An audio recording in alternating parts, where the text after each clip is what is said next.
so dako akong pasalamat no sa karon nga adlaw nga gihatag nga blessing sa Ginoo nga naata karon diri sa Karkar nato sa Poblasyon 3, Barangay Poblasyon 3. Groundbreaking ta para sa ato ang construction sa ato ang commercial building which is himuon nato nga branch sa Karkar.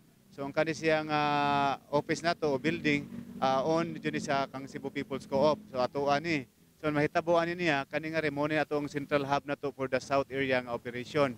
So sa karon ato ang mga office nato dito sa Barili ug sa Argao ato nag-relocate diri sa opisina nato.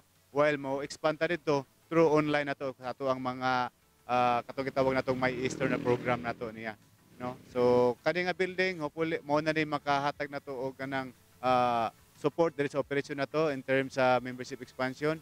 Ilabi na karon nagpa-expand pud ta sa ato ang atong giatiman pud atong mga youth karon, no? So nagatuloy ta ni Kap nga ato i-link sa iya kay namo siya mga youth ito nga kuan nato nga nag-need nato og support pud sa ato. So dako kay siyang pasalamat pud sa ato nga naata na nga program para ato ang magayran nato ang ato ang mga kabataan.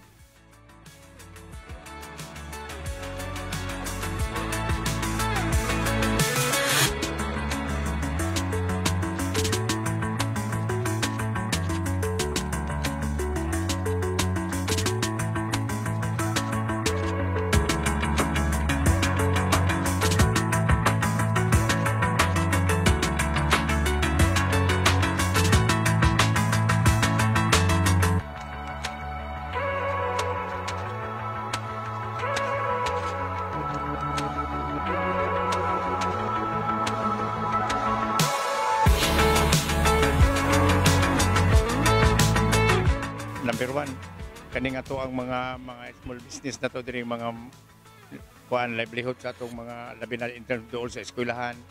Kaning taga ato mga tricycle drivers, atong mga youth coming sa kaugmaon sa ato ang umaabot sa ato ang Pilipinas na sa ato nasod nga sila makabenepisyo gid aning kooperatiba kay sa mga paningkamot ug sa ilahang mga plano makatabang man gini.